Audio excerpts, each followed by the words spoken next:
So I was totally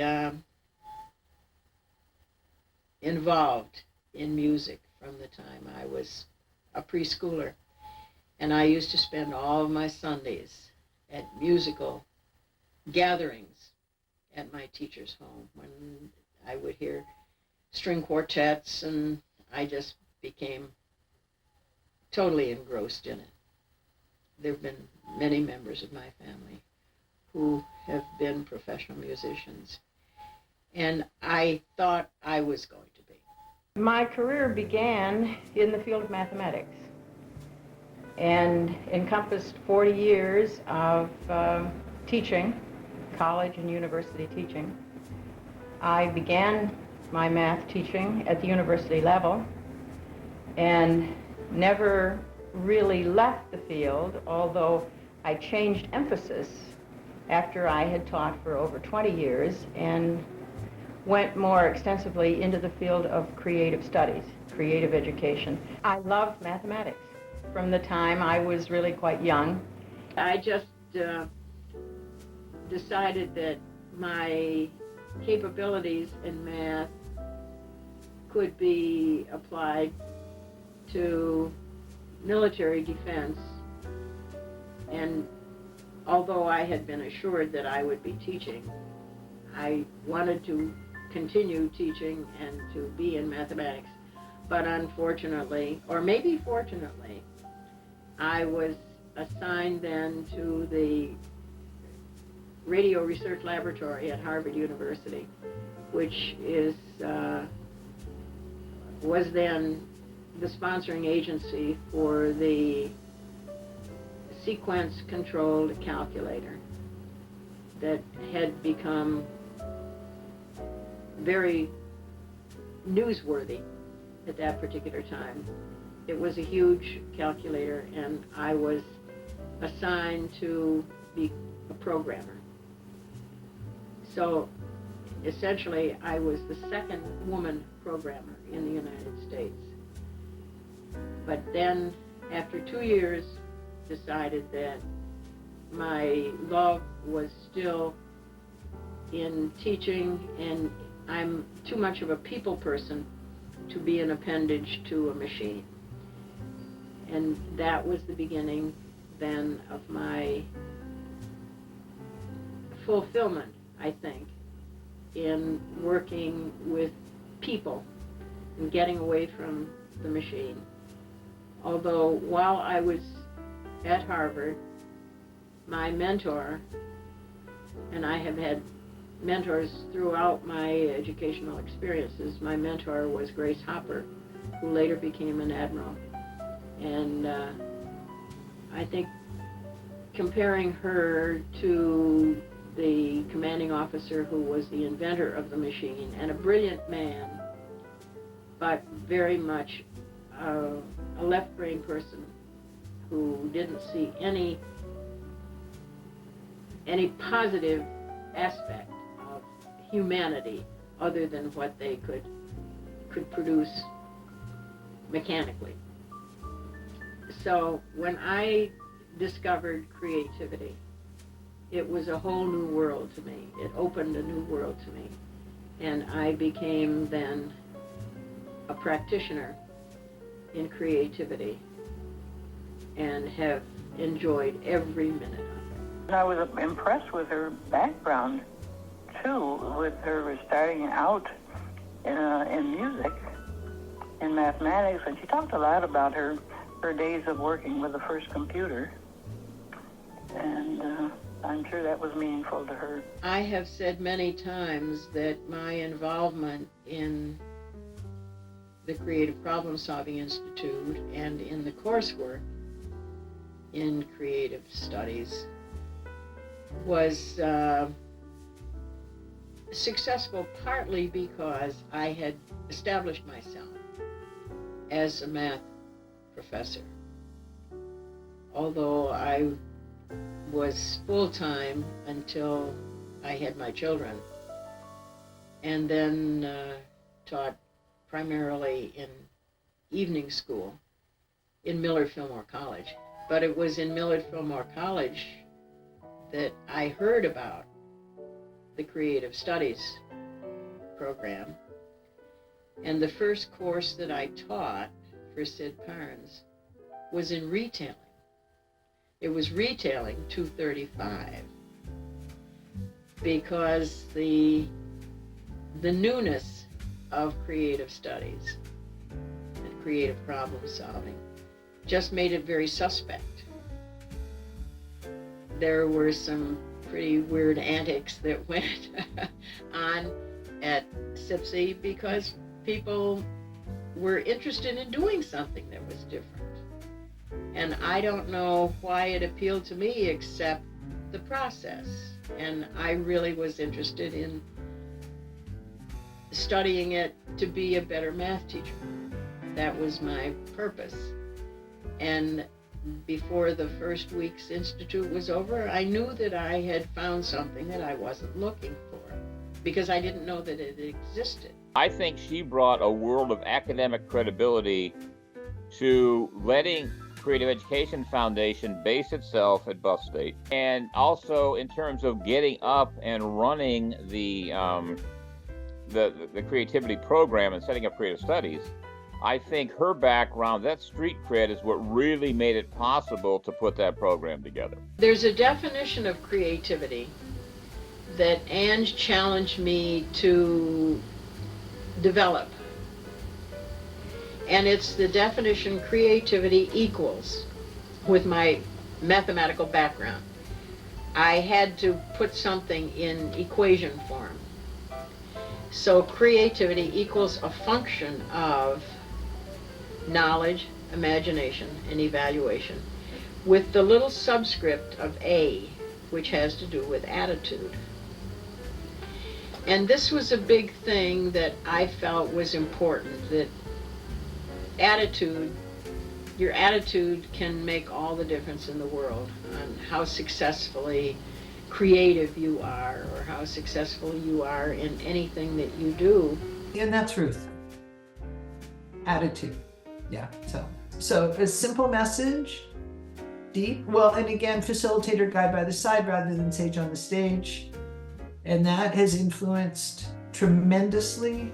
I really admired this about Ruth, is her ability to take complex things and understand them at a depth and so deeply that she could then take it, find its essence, and effectively and productively communicate that essence to the individual, to the reader, to the people that she's speaking to. And there's lots of examples of that. But one of them, of course, is the formula. Creativity is a function of knowledge, imagination, and evaluation. I mean, to take a multifaceted concept and area of creativity and be able to boil it down to the point that we can look at a formula and have a conversation about the importance of each of those components and where they fit into the bigger picture of this really unique human ability of being creative that's complex. Understand it deeply, bring it forward simply. Another example of that is her statement, a guide by the side, not a sage on the stage. When we think about facilitation, and there's so many of the elements and the parts that go into facilitation, but to be able to take such a statement, to create such a statement like that, which captures the essence of facilitation, is another example. Creativity is a function of attitude on knowledge, imagination, and evaluation. It's totally attitude. So that's why I think a positive attitude is so necessary. I think positivism begets positivism. Negativism begets negativism. And that's why when I wrote that equation, but there are those three aspects, the knowledge, and we have all the techniques for gaining knowledge. Then the imagination is what you do with that knowledge. It's the manipulation of that knowledge to form new connections. But without evaluation It's just an exercise. So the evaluation aspect tells us whether it's good, bad, or indifferent. It's not change just for change's sake. It should be a positive change to accomplish what you want to accomplish. That will make it creative. So this was a formula that had never been used before. And I introduced that formula. You know how she took the creativity equals the function of knowledge, imagination, and evaluation? She related it back to math, and the first time I saw it, I go, what the heck is she talking about? You know, and then of course you get a little older and wiser, and you thought, this is profoundly brilliant. Because you have to have the knowledge piece. Obviously, it's right there. Although discerning the knowledge. Then letting your imagination fly free. But then the evaluation part should be diverged as well, so that you know you have a comprehensive evaluation before you start wandering off and implementing the challenge and solution to the challenge. So what a gift, huh? All right, the definition, and I'm sure that Sid and Ange and I discussed this before I put it in an actual equation form, because we talked about, and we used to have a lot of opportunities to just discuss things. The three of us were co-directors of SIPSI for many years, and we took the opportunity to discuss things in, as it were, in committee, although we never thought about ourselves being a committee. So I'm sure that we discussed the fact that creativity is defined in terms of the three variables, knowledge, imagination, and evaluation, but I, in my mathematical way, decided that it would be creativity as, is this big enough? A function of knowledge, imagination, and evaluation, with no coefficients to say creativity equals A times K plus, and I don't know whether it's a plus. I don't think we can define whether or not it's a plus. But this functional notation simply says that creativity is in terms of knowledge, imagination, and evaluation, with the subscript of A for attitude. And I firmly believe that positivism begets positivism and negativism begets negativism. And that has come back and back to me many times in my work in mentoring. So there isn't any opportunity to say it's three times knowledge or 3 knowledges and 5 imaginations. They're just not concepts that can be put in those mathematical terms. But we go further to say that our knowledge is obtained through all of our senses.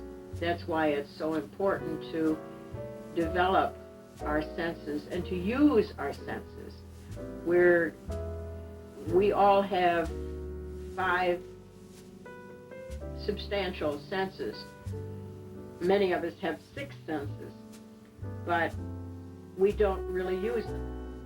We don't take advantage of all that we have in our capability. And that's one of the reasons why we have emphasized something like this equation, to have people realize that they gain knowledge through the senses. And they look at something, but they don't really see it. They listen to something, but they don't really hear it. So if we can help ourselves, this is a part of what I've described to other faculties, to say that we teach people techniques, and this is one of the excellent applications of that. that we emphasize that people look at things more carefully, listen to things more carefully. Even your sense of smell and your sense of taste can be interpreted in a very deeper way. You may understand, because you smell something, that it refers you or reminds you of something else. And one of the definitions of creativity is making connections. And that's one of the reasons that we make connections. Well, then, in imagination, we're talking about what we do with that knowledge. We're talking about the manipulation of that knowledge to get more connections, to make more connections. And with our sense, we realize what those connections are. And then evaluation is important, because I believe that we are not doing change for change's sake. We have some reason for the changes that we make. Therefore, we evaluate in terms of what's good about it, or what could be better about it. So that the three variables come in, but as I say, I still can't tell you how many parts of K and how many parts of I and how many parts of E. But always, hopefully, I think, through a positive attitude. So that's the reason why I developed this formula, which is still being used, I understand. And these are the variables: the knowledge, imagination, and evaluation are those elements which make up creativity. There are many other ways of looking at creativity, but that gives some credence, I think, to some of the more left-brain people who want to see it. And this is, again, back to Ruth, an attitude. The attitude that you have towards what it is that you're doing influences what it is that you're doing. You're helping them discover pathways to ignite their passions and learn how to carry it out. Without creativity and education, you're feeding them the knowledge, first part of Ruth's, formula, but you're not tapping their imagination. You're not helping them get the full picture of what life's all about.